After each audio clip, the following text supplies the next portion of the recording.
오늘 함께 나눌 하나님의 말씀은 요한복음 11장의 말씀입니다. 요한복음 11장 1절부터 44절까지 함께 읽고 기도하고 나눌 텐데요.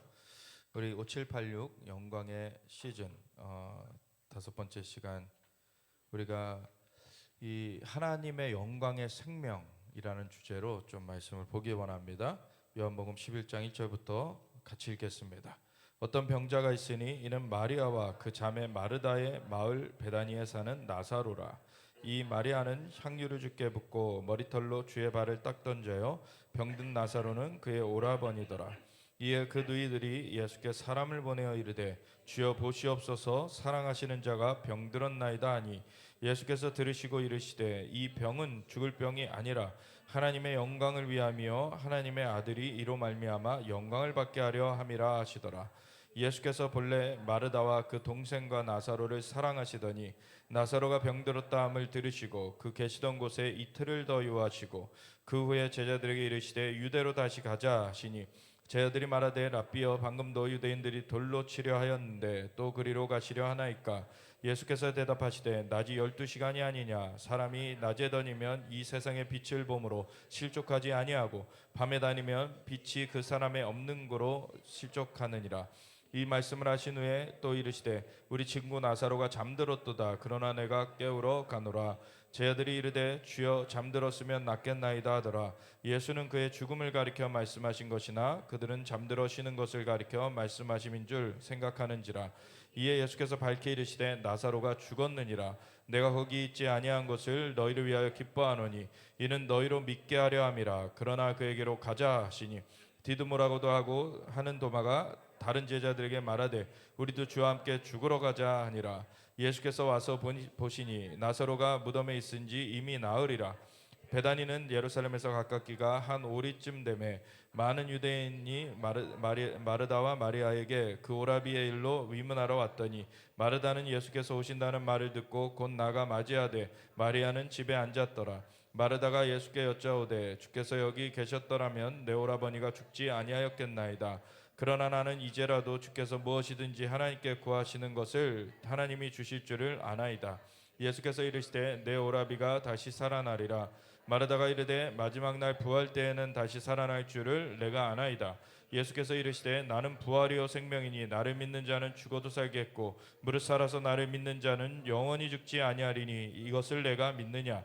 이르되 주여 그러하외다. 주는 그리스도시요 세상에 오신 하나님의 아들이신 줄 내가 믿나이다. 이 말을 하고 돌아가서 가만히 그 자매 마리아를 불러 말하되 선생님이 오셔서 너를 부르신다 하니, 마리아가 이 말을 듣고 급히 일어나 예수께 나아가매 예수는 아직 마을로 들어오지 아니하시고 마르다가 맞이했던 곳에 그대로 계시더라. 마리아와 함께 집에 있어 위로하던 유대인들은 그가 급히 일어나 나가는 것을 보고 곡하러 무덤에 가는 줄로 생각하고 따라가더니, 마리아가 예수 계신 곳에 가서 배웠고 그 발 아래 엎드려 이르되 주께서 여기 계셨더라면 내 오라버니가 죽지 아니하였겠나이다 하더라.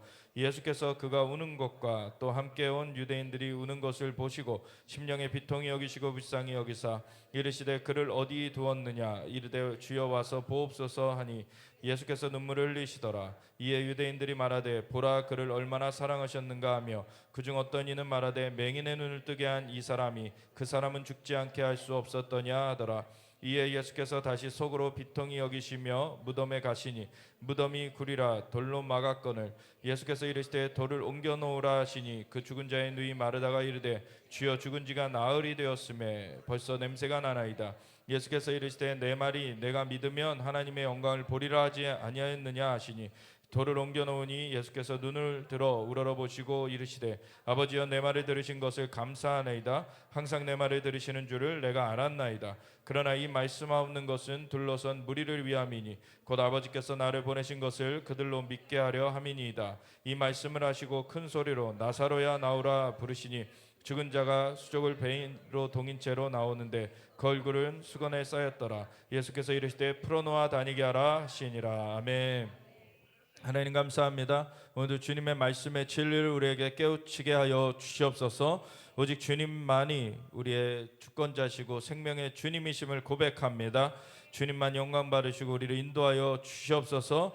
감사하며 예수 그리스도 예수와 마시아 이름으로 기도드렸습니다. 아멘. 요한복음 11장의 이 나사로 이야기는 너무나 잘들 아시는 말씀입니다. 그것에 있어서 우리가 새로운 포인트, 원래는 새롭지 않은 원래 그 기존 그 기본적인 포인트지만 많이 이렇게 회자되지 않은 포인트를 좀 나누려고 해요. 오늘의 제목인데요. 하나님의 영광의 생명. 사실은 여기 보면 영광이라는 말도 있고 생명이라는 말도 있어요. 근데 이 두 가지를 사실 여기서 엮어놓고 있는 거예요. 병자가 이 나사로라는 자가 이제 병들어 죽게 되어가는 그런 과정 가운데 정갈이 오죠. 이제 예수님께. 그래서 나사로가 죽어가니 좀 와주십시오. 근데 예수님께서는 이거는 죽을 병이 아니라 하나님의 영광을 나타내려는 것이다 라고 하시면서 지체를 하세요, 일부러. 그래서 이틀을 더 유하시고서는 그 다음에 가자 그러실 때에는 나사로가 잠들었으니 깨우러 가야 되겠다 그러세요. 그랬더니 제자들은 그 말이 진짜 잔다는 건 줄 알고 잠들었으면 일어나겠나이다, 깨어나겠나이다. 그런데 그때 밝히 말씀하시죠. 나사로가 죽었다. 새로운 정갈이 오기 전인데 예수님 이미 다 알고 계세요. 그 상황을 다 손바닥 보듯이 보고 계시고, 그리고 일부러 기다리셨어요. 죽는 걸. 그리고 죽었을 때야 이제 가자 그러셔서 나사로가 죽었다라고 제자들에게 말씀하시면서, 이때 내가 거기 있지 아니한 것을 하나님께 감사하는 것은 너희를 위함이라. 너희의 믿음을 이제 굳건하게 하기 위하여서 이것을 하는 것인데, 그에게 가자라고 그랬더니 이제 디두모라고도 하는 도마가 다른 제자들, 우리도 주와 함께 죽으러 가자 그래요. 왜냐하면 유대 땅은 굉장히 종교적인 땅이었죠. 그 외부 지역, 사마리아 지역이나 그 위에 갈릴리 지역 같은 경우에는 이미 아수르의 침공 가운데 혼합 정책이 펼쳐져 가지고 인종이 섞여 버렸고, 그런 가운데 이 북이스라엘은 완전히 이제 형태가 없어져 버린 그런 상황이었고, 이제 남유다는 바벨론에 의해서 침공을 당해서 끌려갔지만 70년 만에 다시 귀환되리라 한 그 하나님의 그 예언의 말씀처럼 귀환돼 가지고 그 한 혈통으로 계속 나아가고 있었던 그런 상황에서, 또 성전이 그 예루살렘에 있었기 때문에 굉장히 유대 지역은 종교적으로 굉장히 그 강성한 지역이었어요. 그래서 예수님께서 갈릴리 지역에서 특별히 가버나움 중심으로 해가지고 많은 치유도 하시고 활동을 하셨는데, 거기서는 그렇게까지 저항을 안 받으셨는데 유대 땅으로 가면은 그렇게 제사장들, 그 대제사장들, 그리고 제사장들, 그 서기관들, 뭐 바리새인들, 종교인들이 그렇게 예수님을 죽이려고 했죠. 그러니까 이 제자들은 그런 그 압박을 경험해 봤기 때문에, 좀 전에도 얼마 전에도 우리를 죽이려고 거기서 했었는데 또 거길 가려고 합니까? 근데 가야 되겠다. 왜 나사로 살리러? 그랬더니 이제 그 나사로를 살리는 것은 살리는 건데, 제자들이 생각하기에는 거기 갔다가는 죽을 수도 있겠다. 그런 생각이 드는 거죠. 그러니까 같이 주와 함께 죽으러 가자. 그냥 까짓것 뭐 그냥 주님께서 가신다고 하니까 가야 되겠다 그러고서 가는 거예요. 근데 예수께서 와서 보시니 나사로가 무덤에 있은지 이미 나흘이라, 이제 4일 이제 지나 버렸어요. 그래서 3일 만으로 3일이 지나 버리니까 그때부터는 시체가 썩는 그런 시기거든요. 그거를 오히려 의도하신 거죠. 예수님은 의도하시고, 정말 사람들이 이제 그 전에는 뭐 하루나 이틀 가운데서는 이 사람이 죽었다 판정이 나왔어도 다시 숨어 돌아오는, 어떻게 그런 임사체험이라 그러죠. 사람들이 그렇게 죽었다가도 다시 뭐 호흡이 돌아오는 경우들이 간혹 있었기 때문에 그런 거가 될까 그렇게 기대를 할 수도 있지만, 만 3일이 지나버리면 그런 기대는 아예 없어져 버리는 거예요. 이제 더 이상 기대는 없어지는 그런 거죠. 그러니까 그 때를 예수님께서 일부러 맞춰서 가셨어요. 근데 예수님께서 그 마르다, 마리아, 이 나사로, 이 3남매인데 그 남매가 베단이라는 마을에 살고 있었는데, 베단이는 지금 그 이스라엘에 성전산이 있으면 성전산 동편에 이제 골짜기가 기드론 골짜기 혹은 여호사밧 골짜기라고 하는 거고, 그 골짜기 뒤에 보면은 골짜기를 넘어가면은 이제 감람산이에요. 골짜기를 지나서 동편에 있는 게, 그리고 감람산을 넘어서 있는 마을이 베다니 마을입니다. 벳박에도 그쪽에 있고요, 베다니도 그쪽에 있어요. 그래서 그 나귀 타고 입성하실 때 벳박에에서 나귀를 끌어오셨죠. 그래서 그 너머에서 끌어오셔서 산을 넘어서 이 그 감람산 거기를 이제 내려오시면서 이렇게 예루살렘 성전으로 입성을 하신 그런 상황이 되는 거죠. 근데 벳박에 베다니 이렇게 이웃 마을로 그 뒤편에 있게 되는데, 거기가 뭐 가깝기가 한 5리 정도 된다. 그래서 뭐 1, 2가 한 400m 되나요? 뭐 한 2km 정도. 이렇게 진짜 가까워요. 멀지 않습니다. 그 산이라고 하지만, 감람산이라고 하지만 그냥 언덕 같은 거예요, 사실은. 그렇게 큰 산이 아니라.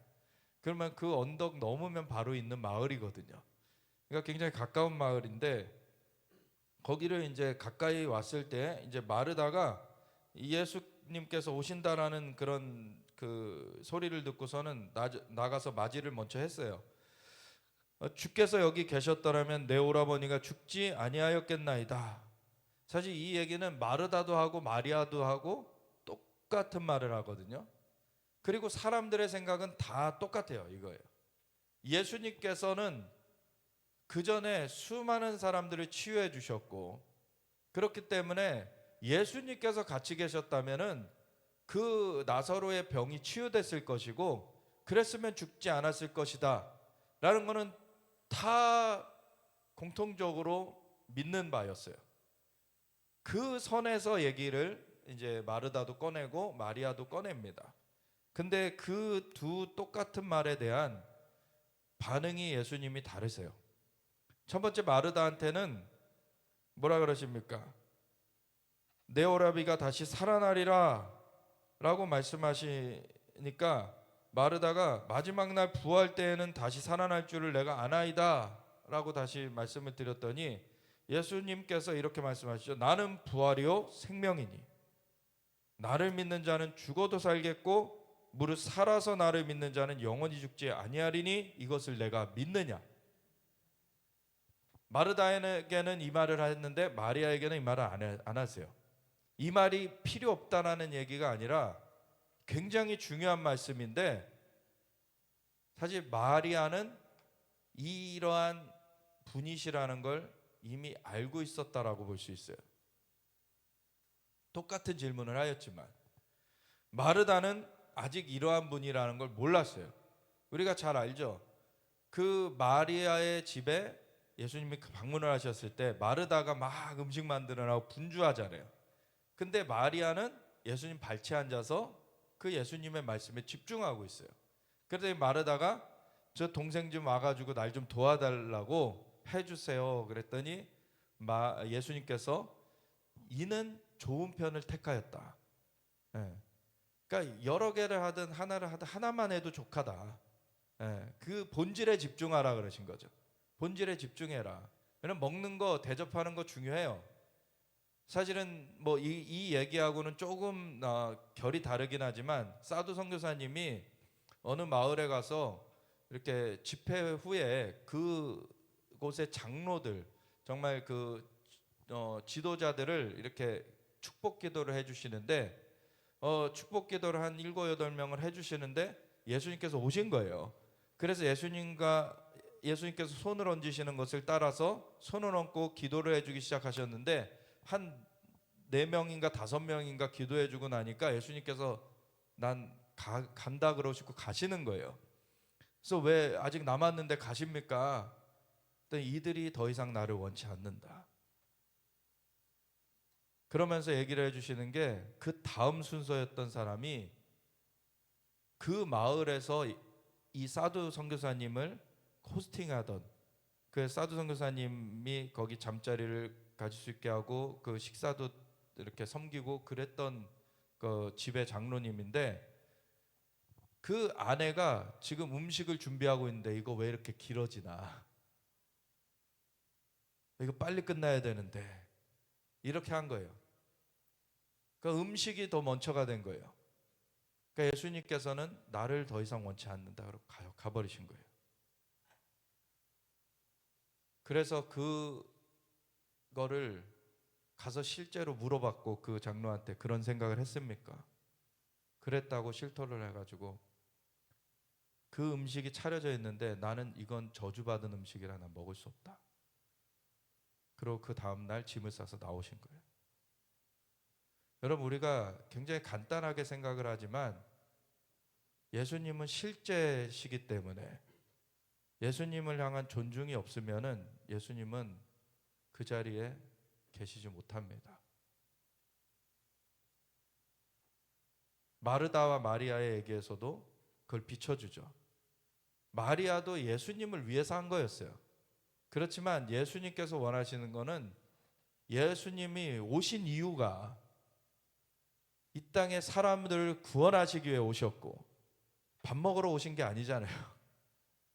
밥 먹는 것도 필요하셨지만 그거는 그분께 제한 사항이 안 되고, 예수님은 사람들을 건져내기 위하여 오셨는데 그 얘기를 해주시려고 앉아서 해주시고 계시는데 일하는 것이 더 분주한 사람들이 많아요, 사실. 그때 예수님께서 마리아는 좋은 편을 택하였다 얘기를 해주시죠. 그러니까 마리아는 예수님께 집중을 하고 있었던 거예요. 근데 마르다는 많은 일로 분주했던 거죠. 우리 신앙생활을 하면서 이런 위험성이 많이 있습니다. 많은 일로 분주해요. 그러고서 내가 하나님께 이렇게 열심을 냈는데 왜 나한테는 좋은 게 안 떨어지고 내 삶은 이렇게 힘듭니까? 근데 집중해야 될 거에 집중을 안 한 거예요.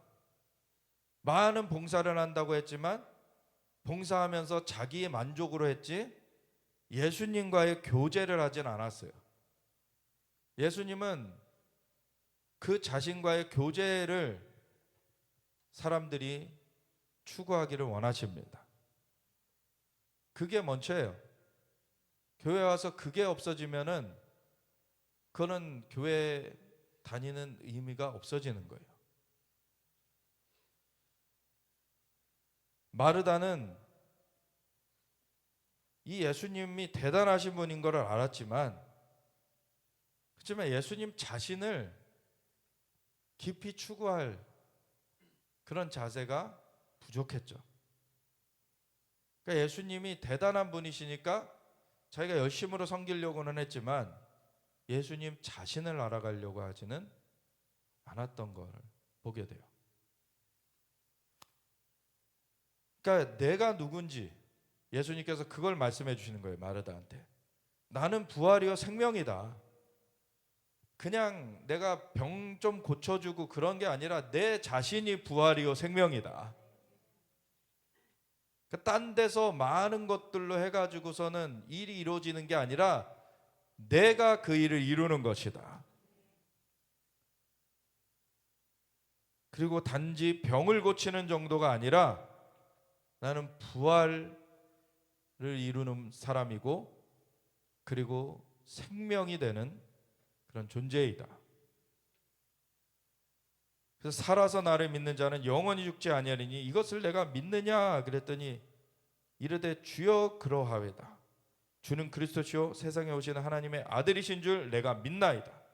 사실 마르다도 예수님을 구세주의 주님으로 고백을 했어요. 그리스도시라는 것, 구원자라는 것이고 그리고 세상에 오시는 하나님의 아들이신 줄, 그 왕되는 임금되는 분이라는 것을 그렇게 고백을 했어요. 그러니까 오늘날 크리스천인 거죠. 근데 예수님 자신이 어떠한 분이신지를 깊이 아직도 알지 못해요, 사실. 그래서 자기가 알기가 힘드니까 마리아를 불러와. 이제 자긴 가고, 이 말을 내가 믿나이다 하고 이 말을 하고 돌아가서 가만히 그 자매 마리아를 불러 말하되 선생님이 오셔서 너를 부르신다 하니 마리아가 이 말을 듣고 급히 일어나 예수께 나아가매 예수는 아직 마을로 들어오지 아니하시고 마르다가 맞이했던 곳에 그대로 계시더라. 그래서 마리아가 올 거를 기다리고 계셨죠. 그래서 마리아와 함께 집에 있어 위로하던 유대인들은 그가 급히 일어나 나가는 것을 보고 곡하러 무덤에 가는 줄로 생각하고 따라가더니 마리아가 예수 계신 곳에 가서 배웠고 그 발 앞에 엎드려 이르실 때 주께서 여기 계셨더라면 내 오라버니가 죽지 아니하였겠나이다. 똑같은 말을 하죠. 근데 자세가 달라요. 마리아는 예수님 발치에 딱 앉죠. 엎드려지죠.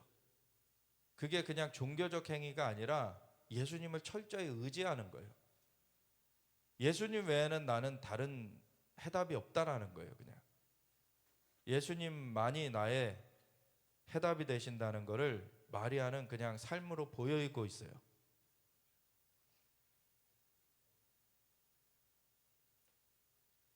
똑같은 말을 했지만 태도가 달라요. 그래서 예수께서 그가 우는 것과 또 함께 온 유대인들이 우는 것을 보시고 심령에 비통히 여기시고 불쌍히 여기사, 그래서 이렇게 주님을 완전히 의뢰하는 사람들이 있는가 하면 교회를 다니지만 뭐 주님께서 뭔가 좀 해주시면 좋지, 그냥 어떤 부가적인 걸로 생각하는 사람들도 많아요. 그러니까 예수님께 의뢰하지 않아요. 온갖 인간의 수단을 쓰고서는 그걸 가지고 해결될 거라 기대를 하죠. 근데 이거를 봉사를 한 걸 열심히 했기 때문에 내가 일을 하는 거를 하나님이 축복해 주실 거야. 이걸 등가로 이렇게 연결하려고 해요. 근데 그렇게 연결되지 않습니다. 하나님은 관계로 역사하세요. 그 관계를 일이 대신할 수가 없어요. 일은 관계 가운데, 우리가 남편과 아내의 관계 가운데 사랑하니까 서로를 돌보는 것처럼 그렇게 되어지는 일이 진짜 열매 맺는 일이죠. 그게 아니라 마지못해서 의무감에 그냥 의무감에라도 해는 게 안 하는 것보단 좋지만 그냥 마지못해서 하는 걸로 하고 나중에는 그걸 가지고 왜 나는 이렇게까지 열심히 했는데 그에 합당한 대우를 날 안 해주냐, 이런 식이 되면은 그거는 조건부가 되는 것이고 그런 관계적이지 않죠. 이 마리아는 정말 철저하게 예수님께 의뢰를 하는 거예요. 그러니까 예수님이 마음이 동하시는 거죠. 이르시되 그를 어디 두었느냐 이르되 주여 와서 보옵소서 하니 예수께서 눈물을 흘리시더라. 예수님이 마음이 동하시는 거예요. 이에 유대인들이 말하되 보라 그를 얼마나 사랑하셨는가 하며 그중 어떤 이는 말하되 맹인의 눈을 뜨게 한 이 사람이 그 사람을 죽지 않게 할 수 없었더냐. 사람들의 판단은 죽지 않게 하는 정도. 근데 예수님은 뭐라 말씀하셨습니까? 나는 부활이요 생명이니 나를 믿는 자는 죽어도 살겠고 살아서 나를 믿는 자는 영원히 죽지 아니하리라. 내가 해답이다. 예수님이 해답이세요. 상황 가운데 제한되시는 분이 아니십니다. 사람들은요 상황을 놓고 그 가운데 뭔가 조금 좋은 걸 해주실까 그렇게 계산을 해요. 그게 아니라 어떤 상황이든지 간에 예수님께 완전히 의뢰하면 그걸 완전히 뒤바뀔 수 있는 분이 예수님이십니다.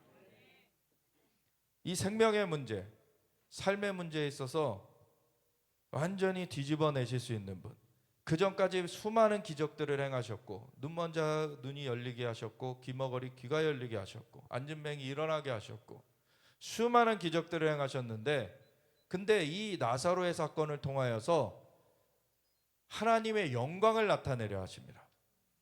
하나님의 영광을 나타내려고 일부러 그 정갈받고도 이틀을 더 머물다가 이제 나사로가 죽었다라는 것을 아시고서는 그 다음에 유대로 가자. 그리고 며칠 걸려서 오셨죠.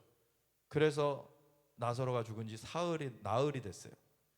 그래가지고 이제 썩을 때가 된 그런 상황 가운데서 예수님은 그 나사로가 죽은 그때 유대로 가자 하시면서 내가 거기 있지 아니한 것을 너희로 말미암아 하나님께 감사하다.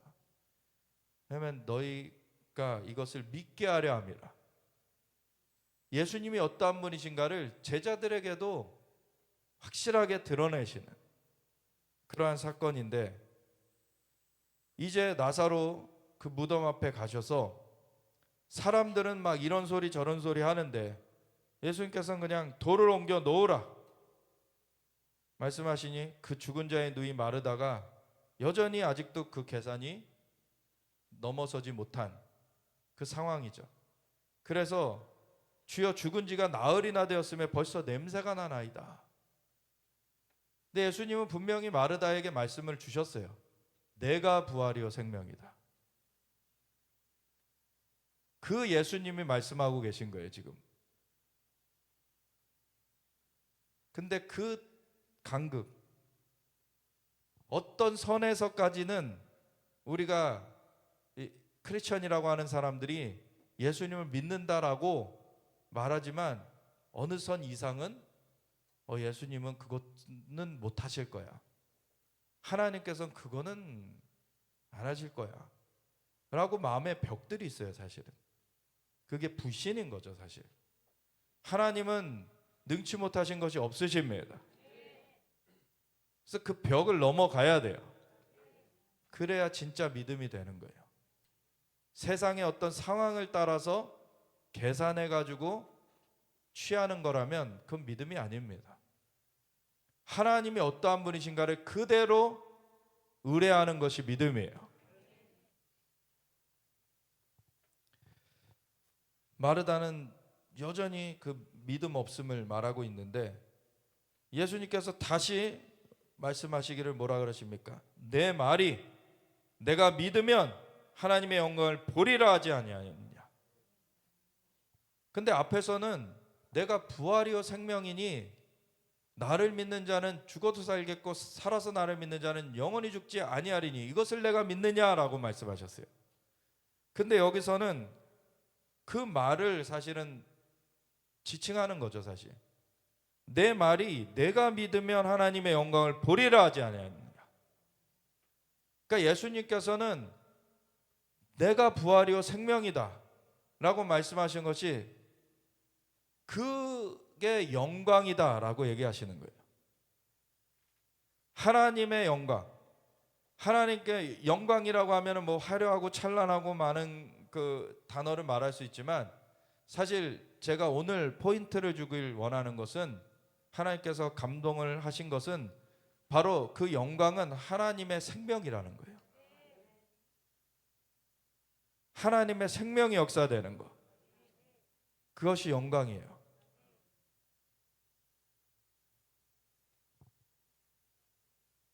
그래서 그 믿음 가운데 하나님의 생명이 역사되는 것, 그것이 하나님의 영광이 나타나는 것이에요. 그래서 내 말이 내가 믿으면 하나님의 영광을 보리라. 우리가 이렇게 되어지길 원합니다. 돌을 옮겨 놓으니 예수께서 눈을 들어 우러러 보시고 이르시되 아버지여 내 말을 들으신 것을 감사하나이다. 항상 내 말을 들으시는 줄을 내가 알았나이다. 그러나 이 말씀하옵는 것은, 이 말이 선포되는 것은 사실 둘러선 무리를 위함이니, 왜 예수님 자체가 부활이요 생명이시기 때문에 그분이 가시면은 죽었던 것이 살아나요. 그분이 가시면은 생명이 불어넣어져요. 그런데 이런 과정을 통해서 사람들이 예수님이 어떠한 분이신가를 알게 하시는 거예요. 지금. 그래서 둘러선 무리를 위함이니 곧 아버지께서 나를 보내신 것을 그들로 믿게 하려 함이니이다. 그래서 그 생명이 되시는 분, 하나님의 생명이 이 땅 가운데 오셨다라는 거예요. 그래서 사람들이 살아나게 하신다는 거예요. 그 역사가 예수님으로 말미암아 펼쳐진다는 것이에요. 그래서 이 말씀을 하시고 큰 소리로 나사로야 나오라 부르시니 죽은 자가 수족을 배로 동인 채로 나오는데 그 얼굴은 수건에 쌓였더라. 예수께서 이르시되 풀어 놓아 다니게 하라. 이미 죽은 지 사흘이나 나흘이나 되어서 썩은 냄새가 나나이다 라고 하는데, 예수님은 나사로야 나오라 라고 하시니까 이제는 온전하게 되어서 생명 가운데 걸어 나오는 거예요. 그 얼굴을 싸놓은 것도 그 썩어가고 있는 그런 상황 가운데 원래 쌓여져서 그 일이 일어나고 있는 건데, 근데 그것이 완전하게 되어서 그 분대를 풀니까 온전한 모습으로 나사로가 이제 활동을 하게 되는 거죠. 여기 보면 생명이라는 말, 그게 헬라어로는 조에라는 말인데, 이 조에라는 말을 찾아보면은요 여러 군데 곳곳에 나와요. 우선은 요한복음 1장에 이렇게 시작을 하죠. 요한복음이 태초에 말씀이 계시니라. 그 말씀은 예수님이시죠. 그 말씀이 계시니라. 이 말씀이 하나님과 함께 계셨으니 이 말씀은 곧 하나님이시니라. 그가 태초에 하나님과 함께 계셨고 만물이 그로 말미암아 지은 바 되었으니 지은 것이 하나도 그가 없이는 된 것이 없느니라.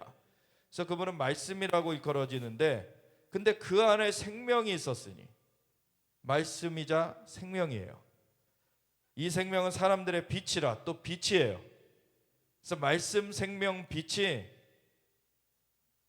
예수님을 말하는 그러한 속성인데, 이 말씀, 생명, 빛이 다 하나인 것입니다.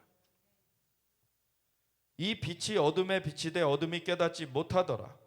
하나님께로부터 보내심을 받은 사람이 있으니 그의 이름은 요한이라.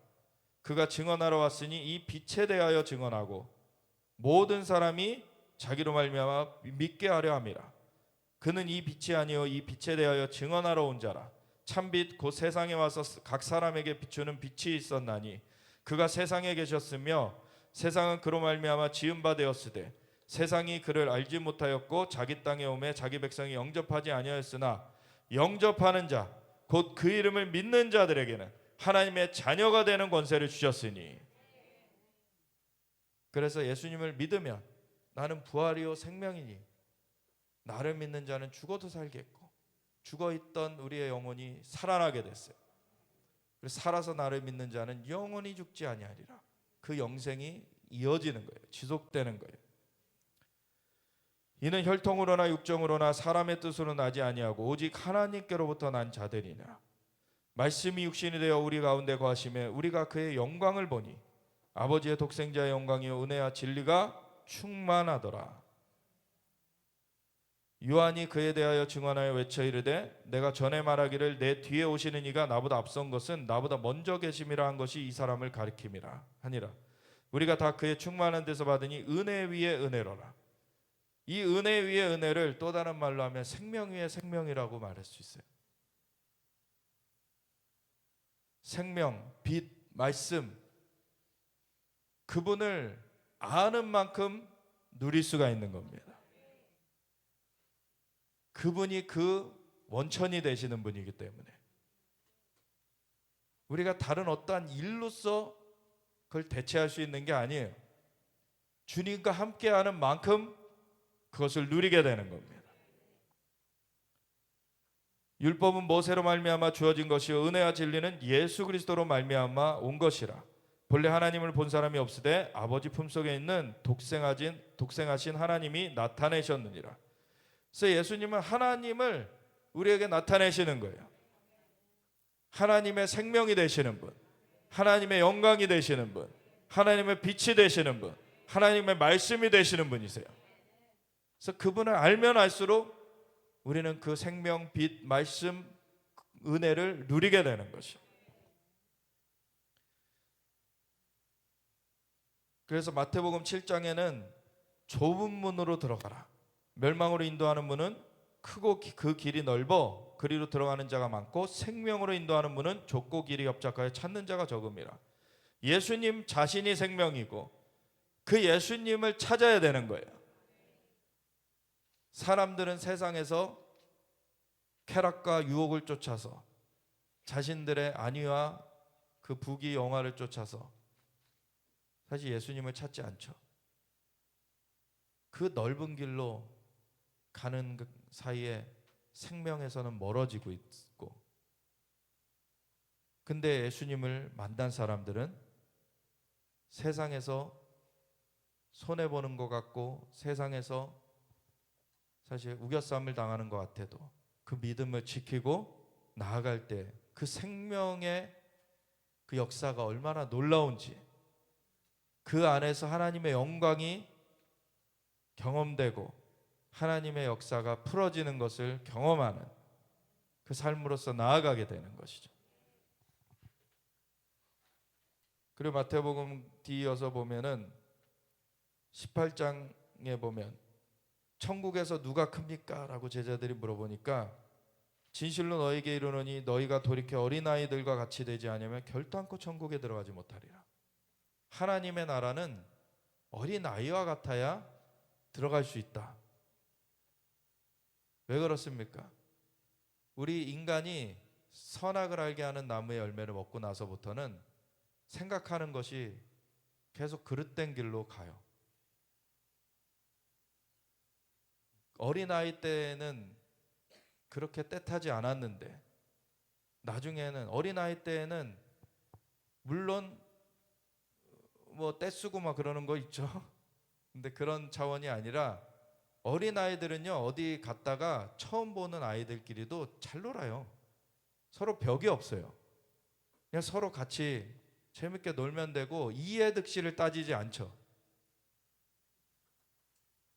그냥 그 관계를 그냥 바로 들어가요. 근데 어른들은요, 그 관계를 못 들어가요. 이해득실을 따지고 나한테 도움이 되는 사람인가? 물론 어떤 거는 분별을 해야 돼요. 해악을 주는 그런 관계들이 있기 때문에 그런 세상의 영을 들여오는 그 루트는 차단해야 돼요. 근데 사람을 대할 때 우리가 세상의 사람들이라도 그도 구원받아야 되는 사람이고 그도 존중받아야 되는 사람이기 때문에 그 마음을 열고 대해야 되는데, 이제 어른이 돼가다 보면은 세상의 영은 계속해서 서로 반목하고 시기하고 질투하고 서로 경쟁하게 만들죠. 그러니까 그것 가운데 찌들려 가지고 사람에 대해서 너그러운 마음을 못 가져요. 굉장히 막 하시하게 대한다는데 영어로는 험하게 대하는 그런 일들이 있게 돼요. 근데 아이들은 그렇지 않아요.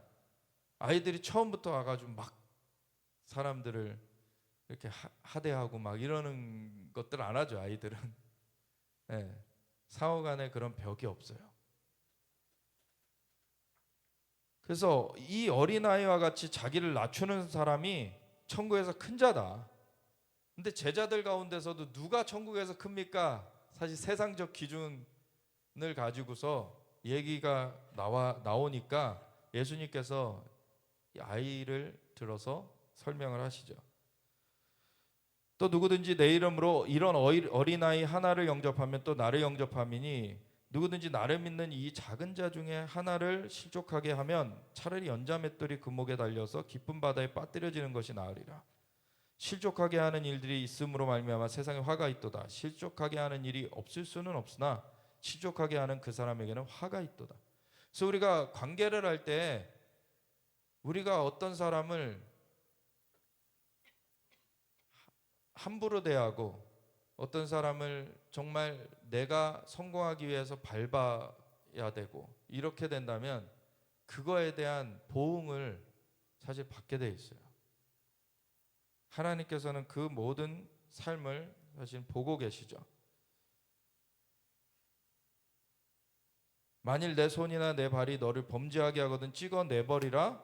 장애인이나 다리 저는 자로 영생에 들어가는 것이 두 손과 두 발을 가지고 영원한 불에 던져지는 것보다 나으리라. 그래서 우리가 세상의 영을 쫓아서 범죄하는 그 자리로 가는 거라면 그거는 지옥불에 던져지는 것이기 때문에 차라리 그러한 요소들을 잘라내고서라도 너희가 생명 가운데로 나와야 된다.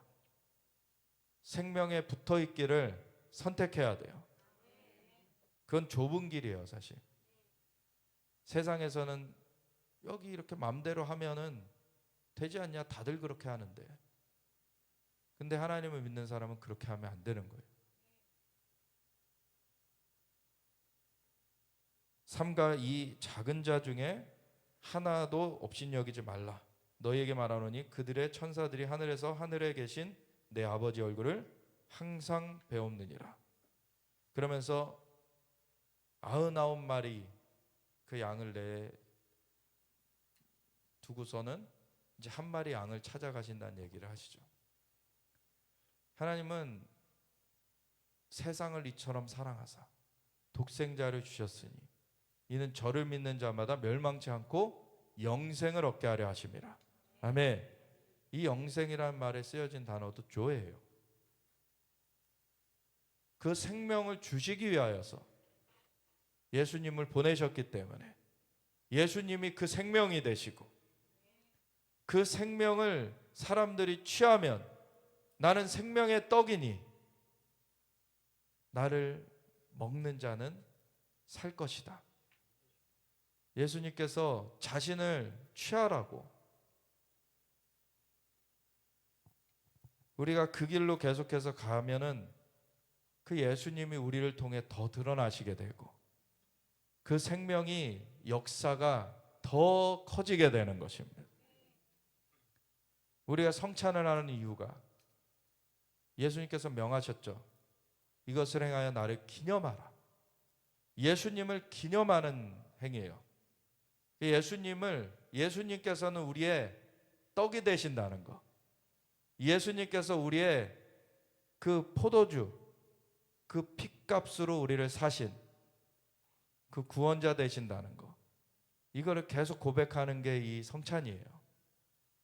그래서 이걸 통해서 예수님을 기념하라는 거예요. 예수님을 더 깊이 묵상하라는 거죠.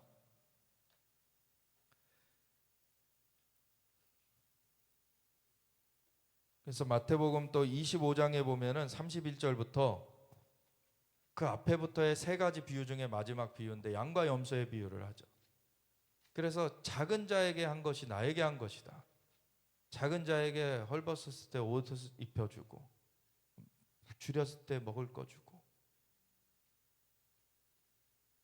그런 자들은 내 우편에 와서 하나님 나라를 상속받아라. 그리고 작은 자에게 함부로 대한 자들은 좌편으로 이 염소의 그러한 처벌을 받아라. 이렇게 나눠지게 되죠. 그래서 우리가 영원한 생명을 누리는 길, 우리가 예수님을 믿었다라는 것이 마르다도 사실은 구원을 얻었을 거라고 저는 보지만 마르다의 그 수준을 보면은 대다수의 크리스천들이 예수님을 믿는다고 하지만 예수님과의 깊은 관계로 들어가지 못하고 그러니까 예수님에 대해서 그냥 존중하고 예수님을 위해선 자기는 뭔가는 한다고 하지만 사실은 봉사를 한다고 하면서 사람들과 싸우는 사람 많습니다. 교회에서. 그거는 주님이 원하시는 길이 아니에요. 그건 생명의 길이 아닙니다. 그건 자기 의를 내세우려는 거예요. 왜 봉사가 사람들과 싸우는 일이 되어야 됩니까? 그건 자기 중심적이기 때문에 그래요. 정말 봉사가 열매를 맺으려면 사람들을 진짜 살리는, 사실 식당 봉사를 하면서도 예수님의 생명을 발산해낼 수가 있어요.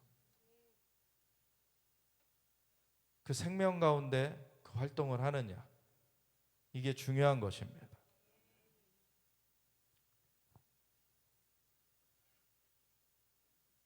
요한복음 3장에 그 니고데모가 이렇게 예수님께 질문을 하죠. 랍비여, 우리가 당신은 하나님께로부터 오신 선생인 줄 아나이다. 하나님이 함께 하시지 아니하시면 당신이 행하시는 이 표적을 아무도 할 수 없음이니이다. 니고데모는 바리새인 중에 하나였는데, 근데 이가 예수님이 심상치 않은 분이라는 것을 이제 깨달은 거죠. 근데 예수님께서 대뜸 이런 말씀하세요. 예수께서 대답하여 이르시되 진실로 진실로 내게 이르노니 사람이 거듭나지 아니하면 하나님의 나라를 볼 수 없느니라. 그러니까 너희 그 바리새인 중에 이 지도자였고 성경에 사실은 통달했다라고 하는 그런 부류인 거죠. 근데 성경에서 아무리 그것을 묵상하고 해도 예수님을 발견하지 못하면 헛것이 되는 거예요. 그럼 생명이 없는 거예요. 그래서 아무리 그 돌을 굴려봐야, 그 돌이라는 사람이 돌을 굴려봐야 생명을 발견을 못하고 헛소리를 하죠, 자꾸. 네. 그거는 거듭나지 않았기 때문에 생명과 상관없는 사람이에요. 그 사람이 하는 그 얘기는 생명의 소리가 나올 수가 없는 겁니다. 이 니고데모가 늙으면 어떻게 날 수 있사옵나이까? 두 번째 모태에 들어갔다 날 수 있사옵나이까? 그러니까 니고데모도 굉장히 학식이 높았던 사람인데 사실 자연적인 영역에서는 이런 사고를 할 수뿐이 없죠. 초자연적인 영역을 배제를 시켜버리면 이 거듭난다는 거는 있을 수 없는 일이에요. 근데 거듭난다는 건 초자연적인 역사입니다. 하나님이시기 때문에 하실 수 있는 거예요. 그게 하나님의 영역이에요. 근데 그걸 가져다가 사람의 영역에 가져다 놓고서는 재단을 하려고 하니 그런 멍청한 짓을 하면서도 대단한 소리라는 것처럼 돌 굴러가는 소리를 하죠, 자꾸.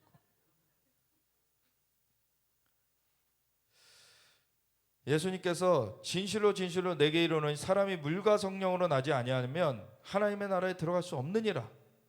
자연적인 것은 자연적인 것이에요. 그냥 자연적인 것에서 아무리 쌓아봐야 그것이 생명을 주지 않아요. 그거는 육을 좀 강화시키고 건강을 우리가 또 챙겨야 되는 것들도 있지만 육에서 난 것은, 육으로 난 것은 육이요 영으로 난 것은 영이다. 그거는 아예 길 자체가 달라요. 그래서 내가 내게 거듭나야 하겠다 하는 말을 놀랍게 여기지 말라.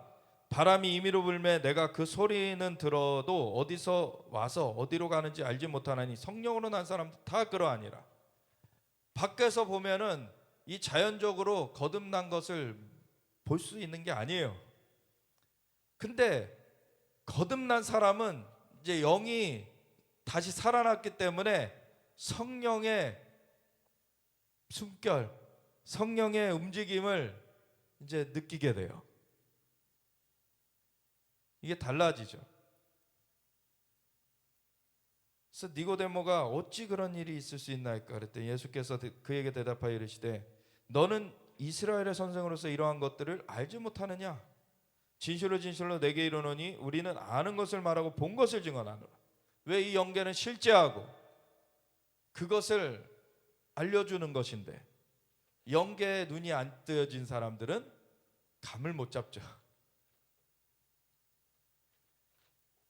그러나 너희가 우리의 증언을 받지 아니하는도다. 내가 땅의 일을 말하여도 너희가 믿지 아니하거든 하물며 하늘의 일을 말하면 어떻게 믿겠느냐. 내가 지금 거듭남 그 영계가 열리는 첫 단계를 말하고 있는 건데 근데 그것도 믿지 못하는데 어떻게 그 뒤에 있는 무궁무진한 영의 일을 너에게 말을 해줄 수 있겠느냐.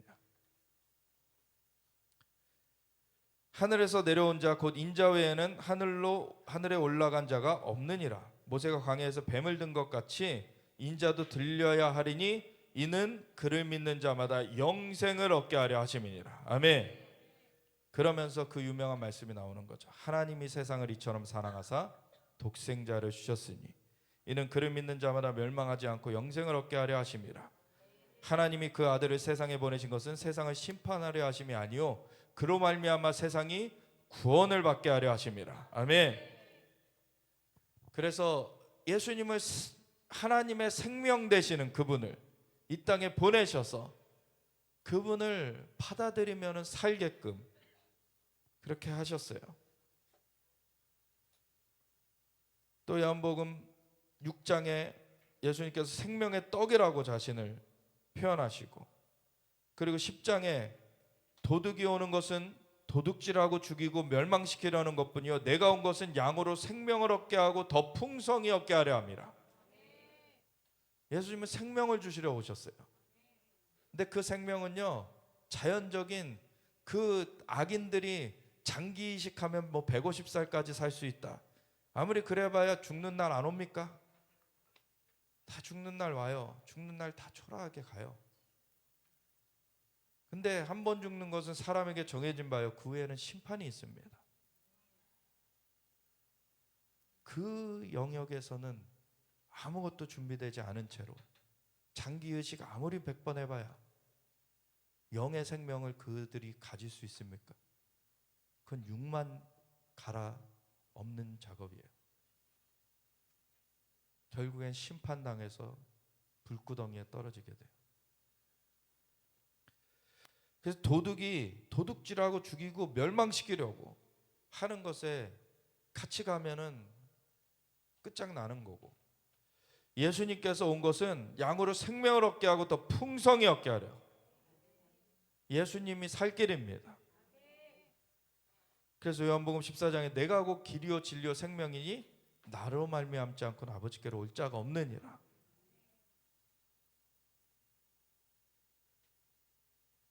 요한복음 20장에 요한복음 21장으로 마무리되지만 거의 마무리하는 말로서 20장 끝부분 30절 31절에 이런 말씀이 있어요. 예수께서 제자들 앞에서 이 책에 기록되지 아니한 다른 표적도 많이 행하셨으나 오직 이것을 기록함은 너희로 예수께서 하나님의 아들 그리스도이심을 믿게 하려 하며 또 너희로 믿고 그 이름을 힘입어 생명을 얻게 하려 함이니라. 아멘. 이 복음서가 쓰여진 이유가 그 예수님께서 그리스도이심을, 하나님의 아들이심을 알게 하고 그걸 믿어서 생명을 얻게 하려고 쓰여진 거예요. 로마서 8장에는 그러므로 이제 그리스도 예수 안에 있는 자에게는 결코 정죄함이 없나니 이는 그리스도 예수 안에 있는 생명의 성령의 법이 죄와 사망의 법에서 너를 해방하였습니다. 율법이 육신으로 말미암아 연약하여 할 수 없는 그것을 하나님은 하시나니 곧 죄로 말미암아 자기 아들을 죄 있는 육신의 모양으로 보내어 육신의 죄를 정하사 육신을 따르지 않고 그 영을 따라 행하는 우리에게 율법의 요구가 이루어지게 하려 하심이니라. 육신을 따르는 자는 육신의 일을, 영을 따르는 자는 영의 일을 생각하나니 육신의 생각은 사망이요 영의 생각은 생명과 평안이니라. 아멘. 그래서 너희가 살리심을 받았으면 이제는 위의 것을 찾으라. 우리가 영의 일들을 더 집중해서 찾아가야 되는 것이에요. 그래서 베드로후서의 1장에 이런 말씀을 하죠. 예수 그리스도의 종이며 사도인 시몬 베드로는 우리 하나님과 구주 예수 그리스도의 의를 힘입어 동일하게 보배로운 믿음을 우리와 함께 받은 자들에게 편지하노니 하나님과 우리 주 예수를 알므로 은혜와 평강이 너에게 더욱 많을지어다. 그러면서 이 말씀을 하세요. 그의 신기한 능력으로 생명과 경건에 속한 모든 것을 우리에게 주셨으니. 여러분, 하나님이 아낌없이 열어주셨다는 걸 아셔야 돼요. 근데 우리가 얼마나 그것에 관심을 가지느냐의 문제예요.